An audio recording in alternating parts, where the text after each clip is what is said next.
নমস্কার। গল্প সঙ্গীত গল্পের আসরে সকল শ্রোতা বন্ধুদের স্বাগত জানাই। গল্প সঙ্গীত আজকের নিবেদন বিভূতিভূষণ বন্দ্যোপাধ্যায়ের লেখা গল্প একটি কোঠা বাড়ির ইতিহাস।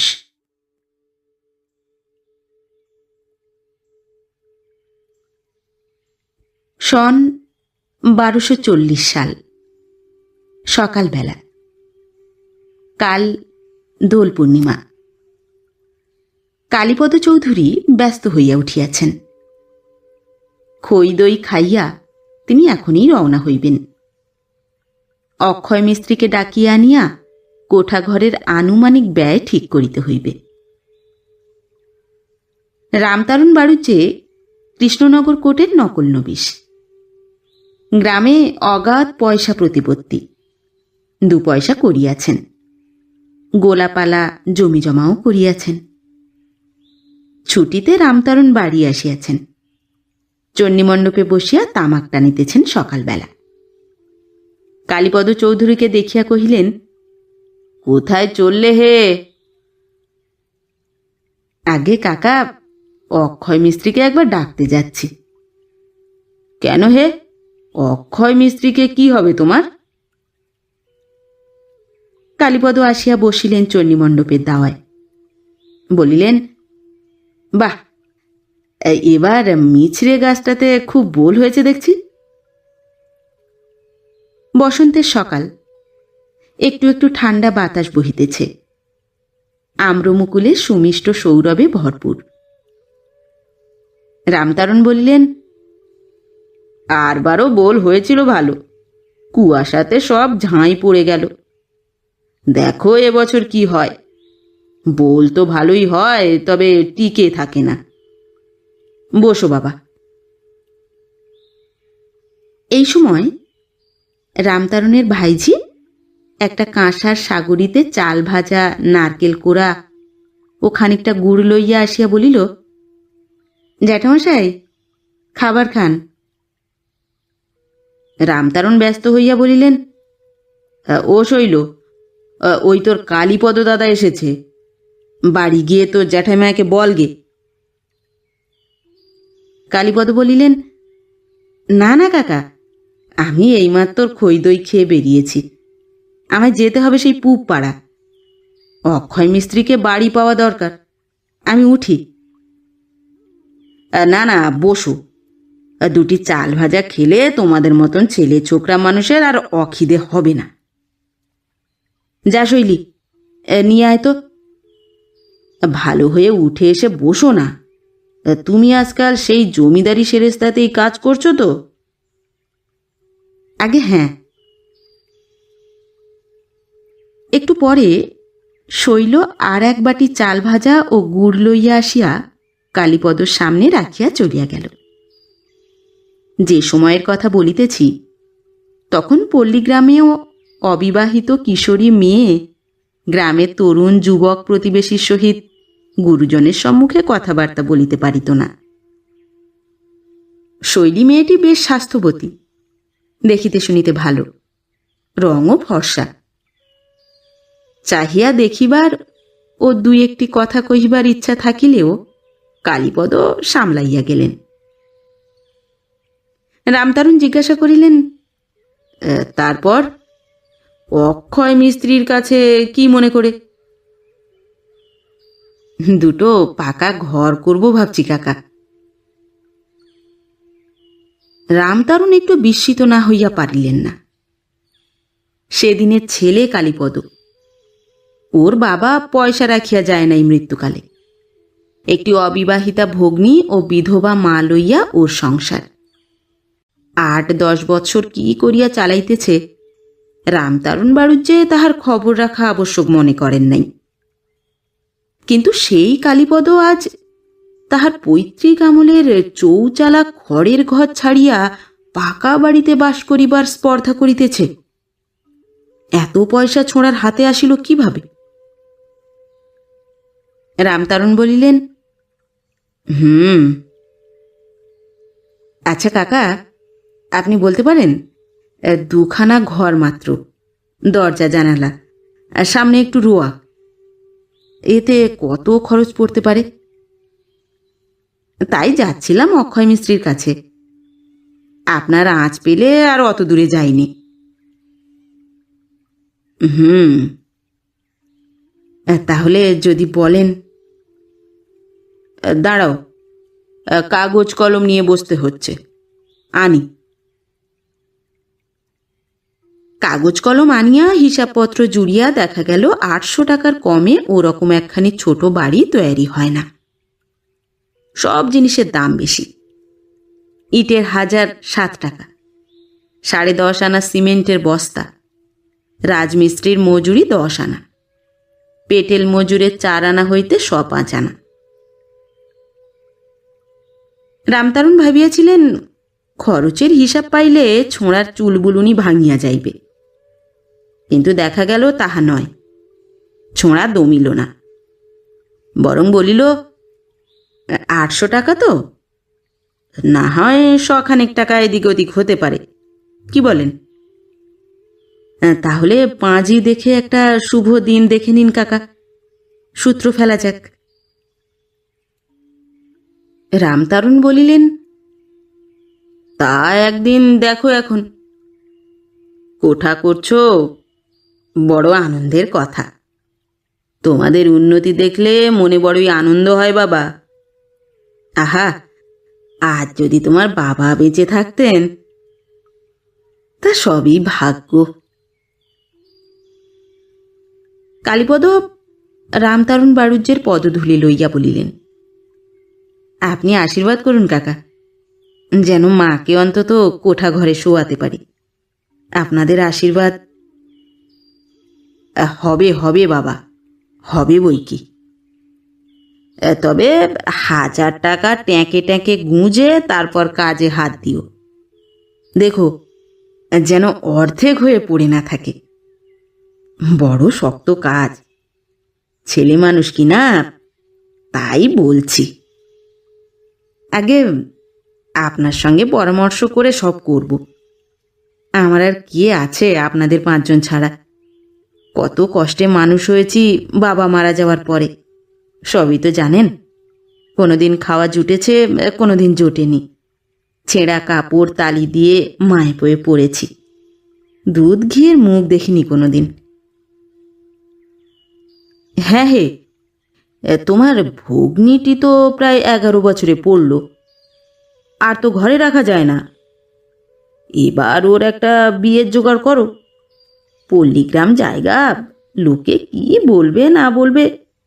বাড়ি না হয় 2 বছর পরে করো, ভগ্নির বিবাহটি আগে দাও। তাও সন্ধান দেখছি কাকা, ও বেলায় এসে বলবো এখন সব। আচ্ছা, উঠি তাহলে এখন। কালীপদ চৌধুরী চলিয়া গেলেন। রামতারণ বাড়ুজ্যের সকালটা মাটি হইয়া গেল।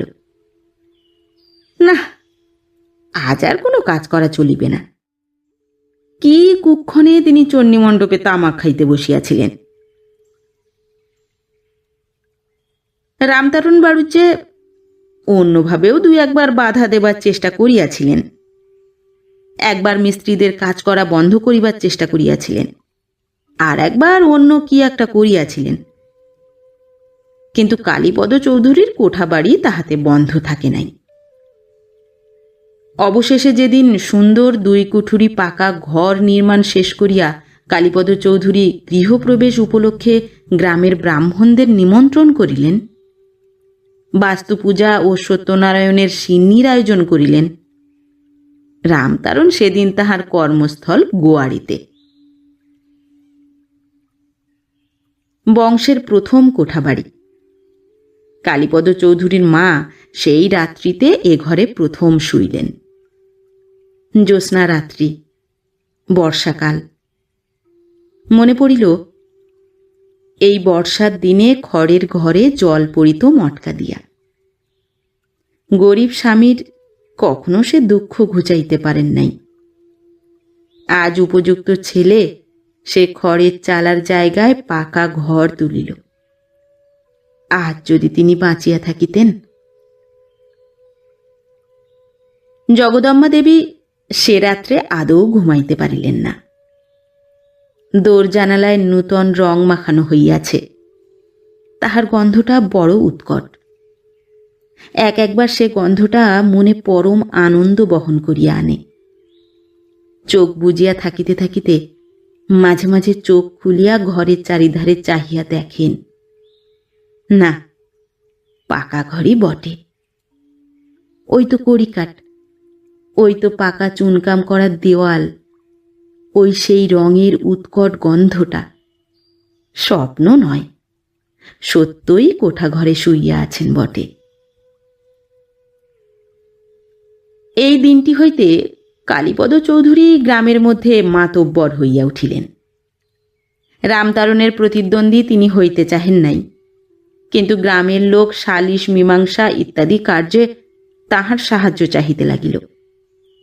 বারোয়ারির চাঁদা আদায়ের ভার তাহার উপর আসিয়া পড়িতে লাগিল। ক্রমে কালীপদ চৌধুরীর অবস্থা আরও ভালো হইয়া উঠিল। তিনি কাছারির নায়েবী পদে পাকাপোক্তভাবে বহাল হইয়া সুখ্যাতির সহিত উক্ত কার্য করিতে লাগিলেন। মাহিনা 20 টাকা বটে, কিন্তু রোজগার করিতেন 60-70 টাকা। যে সময় 9 শিকা উৎকৃষ্ট বালাম চাউলের মন, 10 আনা গব্যঘৃতের সের, 16 সের খাঁটি দুগ্ধ টাকায়, একটা 2-3 সের ওজনের রোহিত মৎস্যের দাম বড়জোর 1 টাকা। সে সময়ে কালীপদ চৌধুরী গ্রামের মধ্যে অবস্থাপন্ন মাতব্বর গৃহস্থ বলিয়া গণ্য কেন না হইবেন? বেলপুকুরের মহিমাচরণ গাঙ্গুলির কনিষ্ঠা কন্যা হৈমবতীর সঙ্গে কালীপদ চৌধুরীর শুভ বিবাহ নিষ্পন্ন হইল। লক্ষ্মী যখন আসেন, কোন দিক দিয়ে আসেন বোঝা যায় না। এই বিবাহের পর হইতেই কালীপদ চৌধুরীর অবস্থা খুব ভালো হইতে লাগিল। রামতারণ বাড়ুজ্যে বৃদ্ধ হইয়া কার্যে অবসর গ্রহণ করিলেন। নকল নবিশের কাজে পেনশন নাই। তাহার অবস্থা পূর্বাপেক্ষা খারাপ হইয়া পড়িল।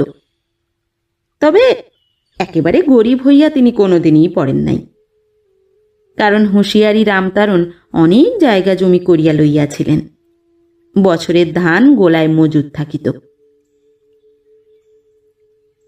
কালীপদ চৌধুরীর একটি ছেলে ও 3টি মেয়ে। ছেলেটি গ্রাম্য পাঠশালায় পড়িবার পরে কিছুদিন বাড়ি বসিয়া জমিদারি সেরেস্তার কার্য শিখিতেছিল, কিন্তু এক বন্ধুর পরামর্শে তাহাকে দূরবর্তী মহকুমার ইংরেজি স্কুলে ভর্তি করিয়া দেওয়া হইল। ইংরেজি লেখাপড়ার চাল তখন গ্রামে প্রবেশ করিয়াছে।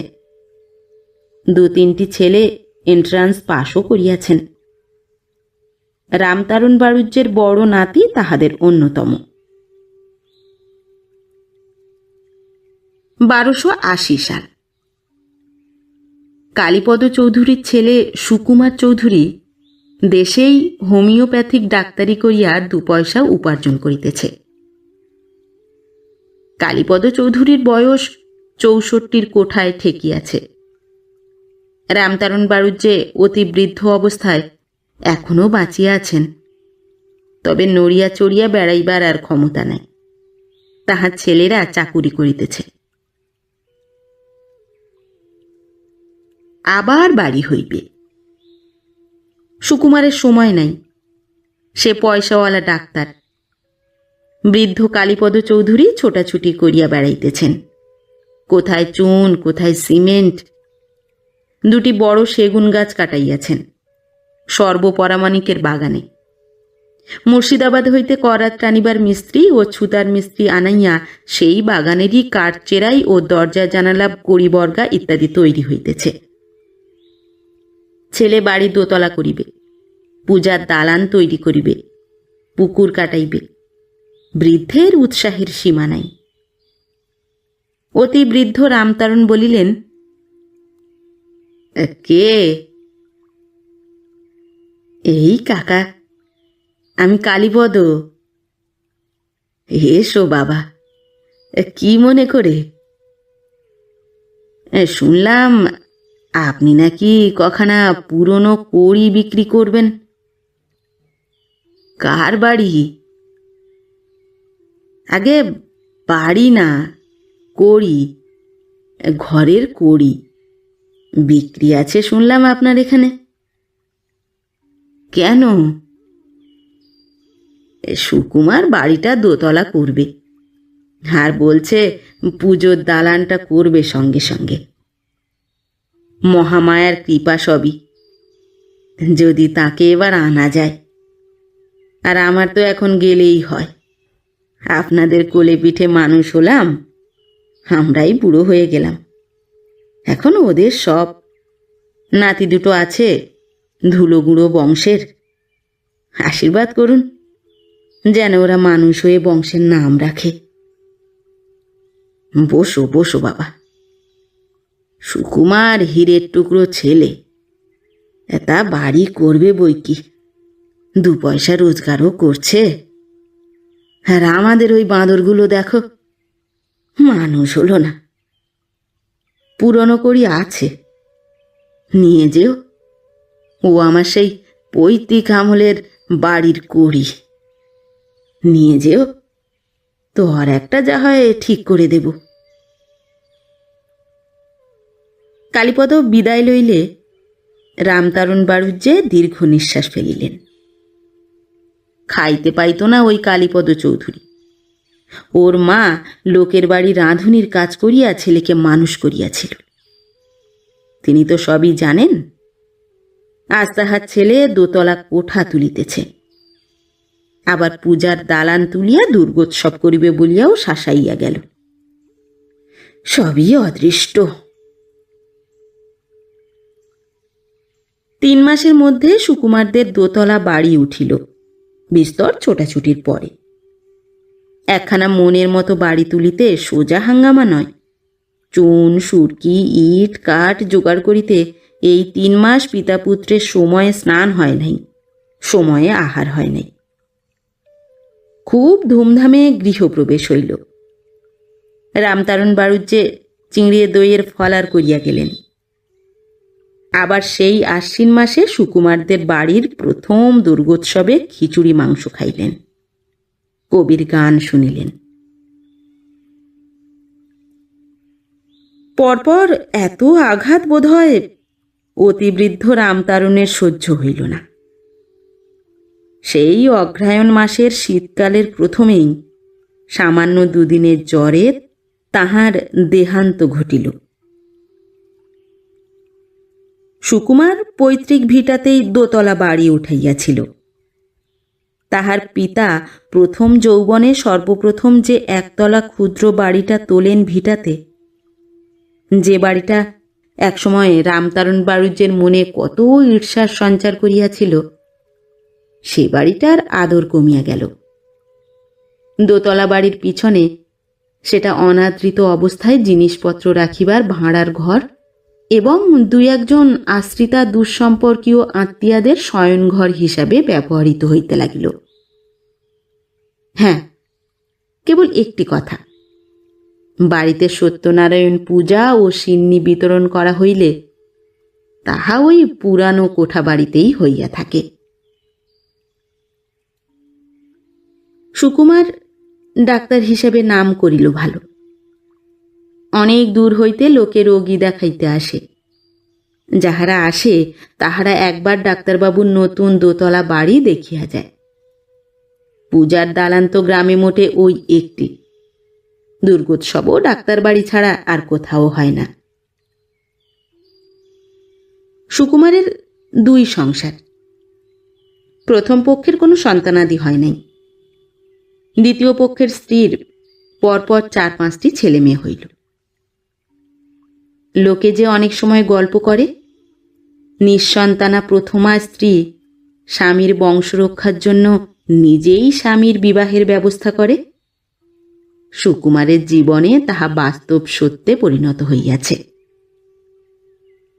সুকুমারের প্রথমা স্ত্রী তরুবালা পরমা সুন্দরী। অনেক খুঁজিয়া পাতিয়া কালীপদ চৌধুরী পুত্রের বিবাহ দিয়াছিলেন। বিবাহের পর 10 বৎসর কাটিয়া গেল। সন্তান সন্ততি বংশে একটিও আসিল না। সুন্দরী তরুবালার রূপ ফাটিয়া পড়িতেছে। খিড়কিতেই কালীপদ শখ করিয়া পুকুর কাটিয়া ঘাট বাঁধাইয়াছিলেন। পুকুর ঘাটে যখন বড় বউ নাহিতে নামে, ঘাট আলো করে রূপে। সেদিন রাত্রে তরুবালা স্বামীকে বলিল, একটা কথা রাখতে হবে। কি কথা? বলো, রাখবে? না শুনে কি করে বলি? তোমার আবার বিয়ে দেব। হ্যাঁ, একটা কথার কথা বটে। একটা কেন, দুটো দাও। ও চালাকি রাখো, মেয়ে দেখে রেখেছি। ছেলেপুলে না হলে বংশ থাকবে কি করে? পয়সা কড়ি রোজগার করছো কার জন্যে? কথাটা সত্যি ভেবে দেখিনি। না, বিয়ে করা দরকার হয়ে পড়েছে দেখছি। তুমি যতই চালাকি করো, আমি কিন্তু জানি বাবার মন খুব খারাপ। বংশে বাতিতিতে কেউ না থাকলে তার মন খারাপ হবারই কথা। এসব তোমার মনের কথা? নিশ্চয়ই। তুমি কি ভাবো আমি ঠাট্টা করছি? সুকুমার সেবার কথাটা যতই ঠাট্টা করিয়া উড়াইয়া দিক, অবশেষে পুনর্বার বিবাহ তাহাকে করিতেই হইল। দ্বিতীয় স্ত্রীর নাম নীরজা সুন্দরী। দেখিতে নিতান্ত মন্দ নয়, বেশ স্বাস্থ্যবতী ও শান্ত স্বভাব। বিবাহের 3 বৎসর পরে একটি কন্যা ও আরও 2 বৎসর পরে একটি পুত্র সন্তান জন্মগ্রহণ করিয়া ডাক্তার বাড়ি আলো করিল। তরুবালা সর্বদাই দোতলার ঘরে ছেলেটি লইয়া বসিয়া থাকে। কেহ আসিলে গর্বের সঙ্গে বলে, এই দেখো পিসি, আমার ছেলে। একবার একটি মন্থরা জুটিয়াছিল। সে বুড়ি এই পাশের বাড়ির শ্যামাপদ বাড়ুজ্যের মা। বড়লোকের বউ তরুবালার খোসামত করিয়া কখনো দুধ, কখনো পাটালি, কখনো একখানা নতুন কাপড়, কখনো বা এক কাঠা সোনামুগের ডাল হাতড়াইয়া যাইত। সেদিন তরুবালা অমন বলিতেই বুড়ি বলিল, আহা, বড় বৌমার যা কাণ্ড। তরুবালা বলিল, কেন খুড়িমা? সতীন পর দেখা পেয়েছ, নিজের ছেলে সোয়াদ তো পেলে না মা? আহা, দুধের সোয়াদ কি ঘোলে মেটে? কেন? আহা মা, তোমার মুখের দিকে চাইলে কষ্ট হয়। কথায় বলে সতীন কাঁটা, তার খোকা। তোমার তাতে কি? বড় হয়ে কি ও তোমায় ভালো চোখে দেখবে? এই দিন হইতে তরুবালা তাহাকে এড়াইয়া চলিত। ক্রমে নীরজা সুন্দরী আরও 3টি পুত্র সন্তানের জননী হইল। কনিষ্ঠ পুত্রটি লেখাপড়ায় ভালো হইয়া উঠিল। সব পরীক্ষায় বৃত্তি পায়, সব বিষয়ে সমান জানে শোনে। গ্রামের মধ্যে অমন ছেলে দেখা যায় নাই ইতিপূর্বে। বৃদ্ধ কালীপদ তো নাতিকে পলকে হারায় এমনই অবস্থা। নাতির কথা সকলকে গর্ব করিয়া বলিয়া না বেড়াইলে তাঁর দিন কাটে না। যে বৎসর ছেলেটি এন্ট্রান্স পরীক্ষায় বৃত্তি পাইল, সুকুমারের প্রথমা পত্নী তরুবালা সেবার বৈশাখ মাসে স্বামীর পায়ে মাথা রাখিয়া সৎ ছেলে মেয়েগুলিকে কাঁদাইয়া অকালে স্বর্গারোহণ করিল। তরুবালার মৃত্যুতে গ্রামের এমন লোক ছিল না যে চোখের জল ফেলে নাই। 1310 সালের বৈশাখ মাস সেটা। তারপর অনেক দিন কাটিয়া গেল, অনেক সুখ দুঃখের ঝড় বহিয়া গেল সংসারের উপর দিয়া। সুকুমারের ছেলে অনাথ বন্ধু ফাইন্যান্স ডিপার্টমেন্টে ভালো চাকরি পাইয়া দিল্লি চলিয়া গেল। অন্য 2টি ছেলের মধ্যে একটি উকিল ও অন্যটি ডাক্তার হইয়া কলিকাতায় প্র্যাকটিস শুরু করিয়া দিল। কারণ দেশে নিজের বাবা পয়সাওয়ালা ডাক্তার, ডাক্তারি শিখিয়া ছেলে সেখানে বসিলে কোনো লাভ নাই। সুকুমারও ভাবিল অনেক দিন হইতেই কলিকাতায় ডাক্তারি প্র্যাকটিস করিবার যে শখটা ছিল, নিজের ছেলের মধ্য দিয়ে সেটা সার্থক করিয়া তোলা যাক। কালীপদ চৌধুরী এখন অতি বৃদ্ধ, বিশেষ নড়িতে চড়িতে পারেন না। নাত বউয়েরা সেবা করিলে খুব ভালো লাগিত বৃদ্ধের, কিন্তু একাল পড়িয়া গিয়াছে। নাত বউয়েরা স্বামীদের সঙ্গে বাসায় বাসায় ঘোরে। যদি কোনো নাত বউ কখনো আসে গ্রামের বাড়িতে 2-1 সপ্তাহের জন্য, কালীপদ তাহাকে পাইয়া বসেন। যত গল্প তাহার সঙ্গে। সে বেচারিকে কাজ করিতে দিবেন না, তাহার নিজের ছেলেপুলেদের তদারক করিতে দিবেন না। কেবল বলিবেন, বসো দিদি বসো, এই শোনো, তোমার শ্বশুর যখন ছোট ছিল। অর্থাৎ কেবল সুকুমারের গল্প।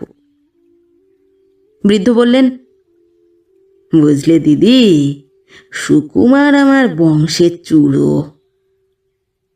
তারপর বলেন, আগে এই ভিটাতে কিরকম খড়ের ঘর ছিল, তিনি হাতে সামান্য কিছু জমাইয়া পুরনো কোঠা ঘরটি করেন। 2 কুঠুরি, ছোট্ট বারান্দা, সে কি আনন্দ উৎসাহের দিনই গিয়াছে। চিরদিনের খড়ের ঘর ঘুচাইয়া প্রথম পাকা বাড়ি করার আনন্দ, গ্রামের লোকের চোখে প্রথম বড় হওয়া, অনেক লোকের প্রশংসা, অনেক লোকের ঈর্ষা অর্জন করা। জীবনে একটা কিছু করা হইল এই প্রথম, বংশের প্রথম কোঠা বাড়ি। তোমার দিদি শাশুড়ি, বুঝলে, আজ যদি বেঁচে থাকতো। নাত বউ ঠাট্টা করিয়া বলে, কোন পক্ষের কথা বলছেন দাদু? আপনাদের সময় তো নাকি। ও, সে আবার কি? ও হ্যাঁ, তা এক পক্ষই ছিল, এখন এই আর এক পক্ষ হয়েছে এমন টুকটুকে, বলিয়া নাত বউয়ের গাল টিপিয়া দেন। নাত বউ বলে, ও দাদু, এবার চলুন, আপনাকে বাসায় নিয়ে যাব। না দিদি, সে বয়স আর কি আছে, এখন গাড়িতে উঠতে নামতে ভয় হয়। তারপর অনেক বছর কাটিয়া গেল। 1340 সাল। স্বর্গত কালীপদ চৌধুরীর পৌত্র অনাথ বন্ধু এখন ফাইন্যান্স ডিপার্টমেন্টে বড় চাকুরে। পেনশন লইবার সময় এখনো হয় নাই, তবে খুব বেশি দেরিও নাই। বড় ছেলেটি ডেপুটি ম্যাজিস্ট্রেট, অন্য 2টি ছেলে এখনো ছাত্র।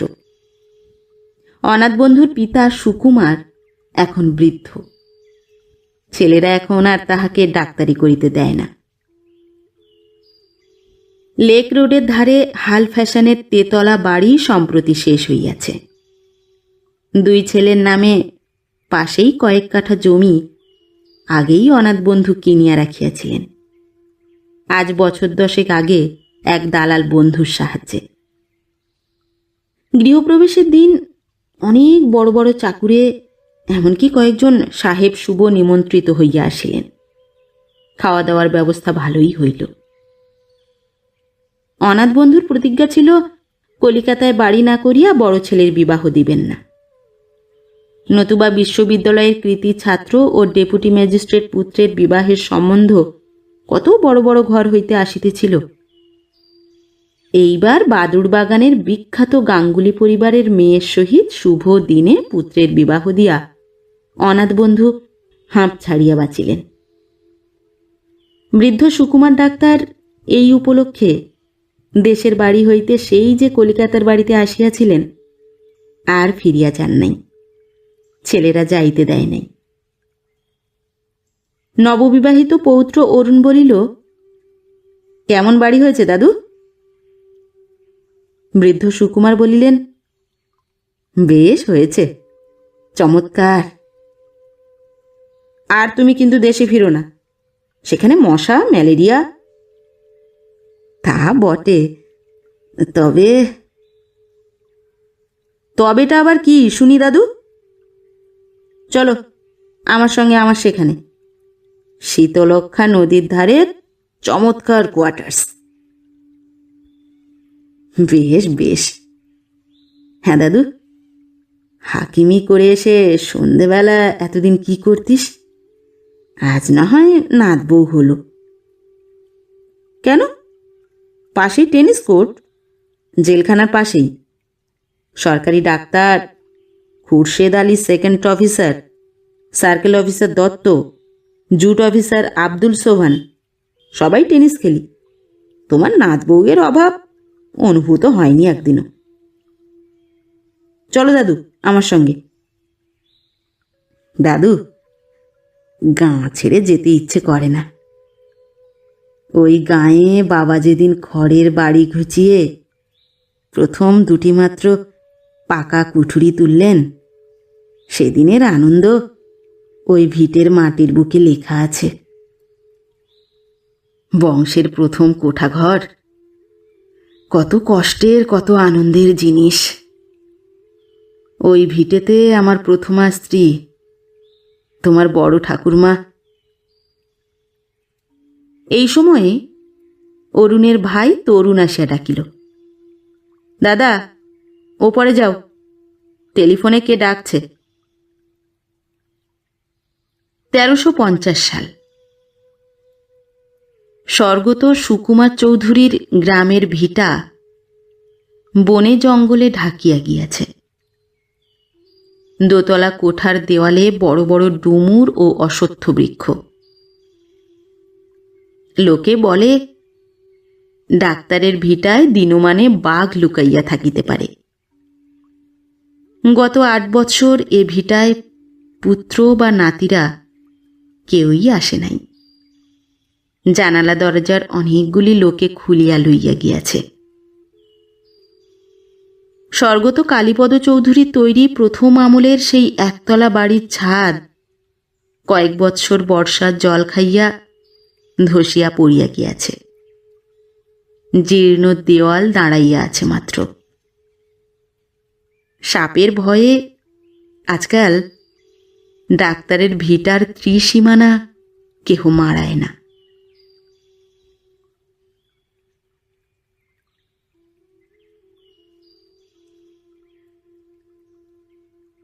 নমস্কার।